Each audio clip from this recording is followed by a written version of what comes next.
Daily current affair 7-8 मार्च 2026। अंतर्राष्ट्रीय महिला दिवस 2026 के अवसर पर केंद्र सरकार ने किस नई आर्थिक योजना की घोषणा की है? महिला आत्मनिर्भर शक्ति योजना। इस योजना का उद्देश्य महिला स्वयं सहायता समूहों को कम ब्याज पर 5 लाख तक का ऋण प्रदान करना है ताकि वे अपना छोटा उद्योग शुरू कर सकें। हाल ही में मिस वर्ल्ड 2026 का खिताब किसने जीता है? क्रिस्टीना पिचकोवा ने, चेक रिपब्लिक से। मुंबई में आयोजित भव्य फिनाले में चेक रिपब्लिक की क्रिस्टीना ने यह खिताब अपने नाम किया। भारत की सिनी शेट्टी ने टॉप 8 में अपनी जगह बनाई थी। राष्ट्रपति द्रौपदी मुर्मू ने 8 मार्च को कितनी महिलाओं को नारी शक्ति पुरस्कार 2026 से सम्मानित किया है? 15 महिलाओं को। विभिन्न क्षेत्रों जैसे विज्ञान, समाज सेवा और कृषि में उत्कृष्ट योगदान देने वाली 15 महिलाओं को राष्ट्रपति भवन में यह प्रतिष्ठित पुरस्कार दिया गया। भारतीय नौसेना ने हाल ही में आईएनएस जटायु को कहाँ कमीशन किया? मिनिकॉय द्वीप, लक्षद्वीप में। रणनीतिक दृष्टि से यह बेस बहुत ही महत्वपूर्ण है जो हिंद महासागर में समुद्री डकैती और सुरक्षा खतरों पर नजर रखने में भारत की मदद करेगा। हाल ही में इंडिया एआई मिशन के लिए कितनी राशि स्वीकृत की गई है? 10,372 करोड़ रुपए। इस बजट का उपयोग देश में एआई इंफ्रास्ट्रक्चर को मजबूत करने और स्टार्टअप्स को ग्लोबल लेवल पर ले जाने के लिए किया जाएगा। उत्तर प्रदेश के किस शहर में भारत का पहला कंजर्वेशन सेंटर फॉर वल्चर्स गिद्ध संरक्षण केंद्र खोला गया है? महाराजगंज में। विलुप्त हो रहे गिद्धों को बचाने और उनकी संख्या बढ़ाने पर यह केंद्र स्थापित किया गया है जो पारिस्थितिकी तंत्र के लिए बहुत जरूरी है। नीति आयोग की रिपोर्ट के अनुसार 2026 तक भारत की बेरोजगारी दर गिरकर कितने प्रतिशत होने का अनुमान है? 3.2%। सरकार की विभिन्न कौशल विकास योजनाओं और स्टार्टअप इंडिया की सफलता के कारण बेरोजगारी दर में लगातार गिरावट देखी जा रही है।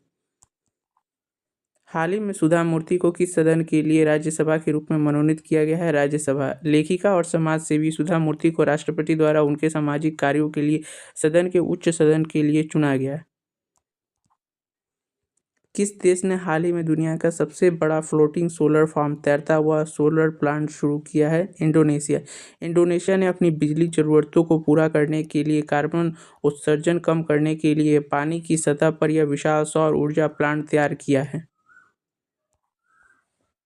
खेलो इंडिया विंटर गेम्स 2026 का आयोजन कहाँ किया गया है? गुलमर्ग, जम्मू कश्मीर। इन शीतकालीन खेलों में देश भर के एथलीटों ने बर्फ पर होने वाले विभिन्न खेलों में अपनी प्रतिभा का प्रदर्शन किया। हाल ही में राष्ट्रीय युवा संसद महोत्सव 2026 में प्रथम स्थान प्राप्त किसने किया? यतीन भास्कर दुग्गल ने। हरियाणा की यतीन भास्कर ने अपनी बेहतरीन वाक्पटुता और नेतृत्व क्षमता के कारण यह राष्ट्रीय स्तर का पुरस्कार जीता। भारत के किस राज्य ने हाल ही में विधवा पुनर्विवाह प्रोत्साहन योजना को मंजूरी दी है? झारखंड। झारखंड सरकार ने इस योजना के तहत पुनर्विवाह करने वाली महिलाओं को 2 लाख की वित्तीय सहायता प्रदान करेगी। हाल ही में किस भारतीय शहर को डिजिटल इंडिया सिटी का दर्जा देने की घोषणा की गई? हैदराबाद। हैदराबाद में तकनीकी विकास और डिजिटल सेवाओं की पहुंच को देखते हुए केंद्र सरकार ने इसे मॉडल डिजिटल सिटी के रूप में चुना है। समुद्र शक्ति 2026 सैन्य अभ्यास भारत और किस देश के बीच आयोजित हुआ? इंडोनेशिया। यह द्विपक्षीय नौसेना अभ्यास दोनों देशों के बीच समुद्री सुरक्षा और आपसी तालमेल को बढ़ाने के लिए किया जाता है। हाल ही में चर्चा में रहा पोर्टल 2026 किस मंत्रालय द्वारा लॉन्च किया गया है? स्वास्थ्य और परिवार कल्याण मंत्रालय। यह पोर्टल अंगदान की प्रक्रिया को पारदर्शी और आसान बनाने के लिए शुरू किया गया है। 8 मार्च को किस देश ने महिलाओं के लिए सैन्य सेवा को अनिवार्य करने का कानून पास किया? डेनमार्क। यूरोप में सुरक्षा चुनौतियों को देखते हुए डेनमार्क ने पुरुष के साथ साथ महिलाओं के लिए भी सेना में सेवा देना अनिवार्य कर दिया है। किस राज्य के माजुली मुखौटा को हाल ही में जीआई टैग मिला है? असम। असम की इस प्राचीन कला को अंतर्राष्ट्रीय पहचान दिलाने के लिए सरकार ने इसे भौगोलिक संकेत प्रदान किया है। हाल ही में टाटा समूह ने भारत का पहला सेमीकंडक्टर प्लांट कहाँ स्थापित करने की घोषणा की है? धौलेरा, गुजरात में। यह प्रोजेक्ट भारत को चिप निर्माण के क्षेत्र में आत्मनिर्भर बनाने की दिशा में एक ऐतिहासिक कदम माना जा रहा है। ग्लोबल फायर पावर इंडेक्स 2026 में भारत की सैन्य शक्ति को कौन सा स्थान मिला है? चौथा। इस सूचकांक में भारत, रूस और चीन के बाद भारत दुनिया की चौथी सबसे शक्तिशाली सेना वाला देश बना हुआ है। हाल ही में संतोष ट्रॉफी 2026 का फाइनल मुकाबला किस शहर में खेला गया? ईटानगर, अरुणाचल प्रदेश। अरुणाचल प्रदेश में पहली बार इतनी बड़ी राष्ट्रीय फुटबॉल चैंपियनशिप का सफल आयोजन किया गया। किस राज्य सरकार ने हाल ही में नमो शेतकरी महासम्मान निधि की अगली किस्त जारी करने की घोषणा की है? महाराष्ट्र ने। इस योजना के तहत महाराष्ट्र सरकार राज्य के किसानों को प्रतिवर्ष 6,000 की अतिरिक्त वित्तीय सहायता प्रदान करती है, जो केंद्र की पीएम किसान योजना के समान है। हाल ही में चर्चा में रहा प्रोजेक्ट भीष्म किससे संबंधित है? पोर्टेबल अस्पताल से। इस प्रोजेक्ट के तहत आरोग्य मैत्री क्यूब विकसित किए गए, जो आपदा के समय मात्र 8 मिनट में सक्रिय हो सकने वाले दुनिया के पहले पोर्टेबल अस्पताल है। विश्व बैंक की हालिया रिपोर्ट के अनुसार भारत की डिजिटल अर्थव्यवस्था की विकास दर कितनी रहने का अनुमान है? 12.5%। रिपोर्ट में कहा गया है कि डिजिटल भुगतान, यूपीआई और ई कॉमर्स के विस्तार के कारण भारत की डिजिटल अर्थव्यवस्था दुनिया की सबसे तेजी से बढ़ती अर्थव्यवस्था बनी रहेगी। हाल ही में किस भारतीय गोल्फर ने ओमान ओपन 2026 का खिताब जीत के इतिहास रचा? शुभंकर शर्मा।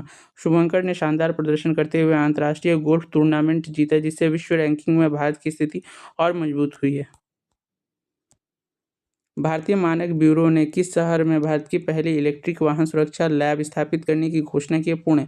पुणे में ईवी बैटरी और चार्जिंग मानकों के परीक्षण के लिए यह लैब बनाई जा रही है, ताकि भारतीय सड़कों पर इलेक्ट्रिक वाहनों की सुरक्षा सुनिश्चित की जा सके। हाल ही में चर्चा में रहा मिथुन किस राज्य का आधिकारिक राज्य पशु है? अरुणाचल प्रदेश और नागालैंड।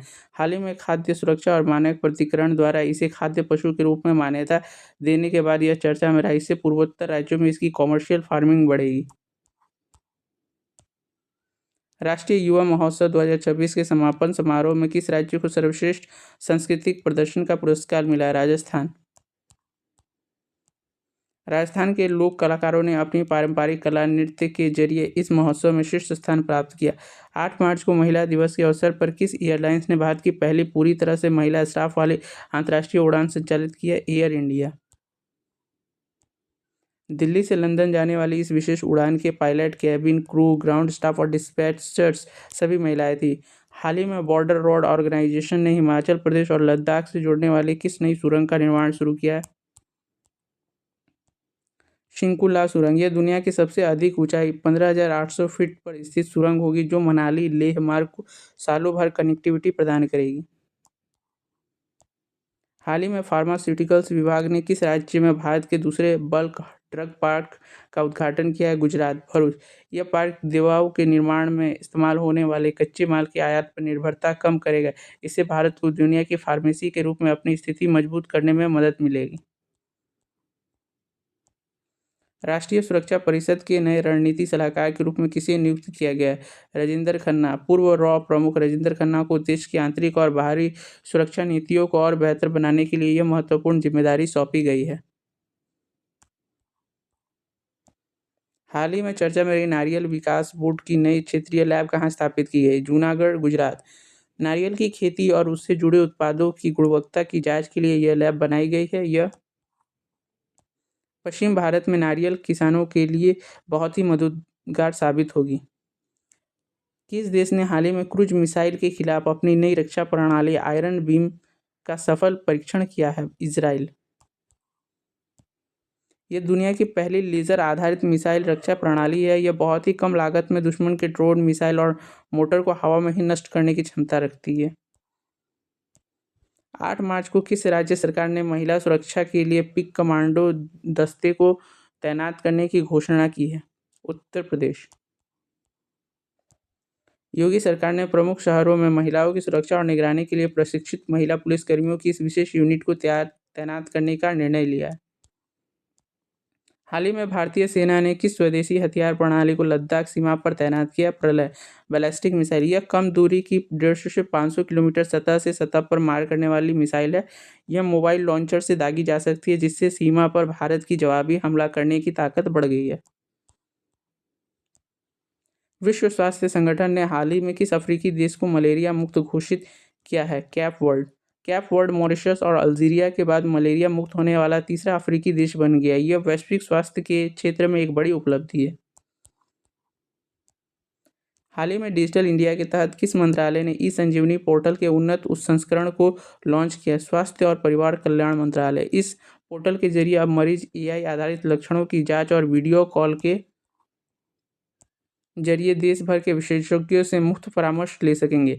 स्वच्छ ऊर्जा को बढ़ावा देने के लिए किस सार्वजनिक क्षेत्र की कंपनी ने ग्रीन हाइड्रोजन बस सेवा शुरू की है? इंडियन ऑयल कॉरपोरेशन ने दिल्ली और एनसीआर के क्षेत्रों में सफल परीक्षण के तौर पर हाइड्रोजन से चलने वाली बसें उतारी है, जो केवल पानी के वाष्प उत्सर्जित करती है और पर्यावरण के लिए पूरी तरह सुरक्षित है।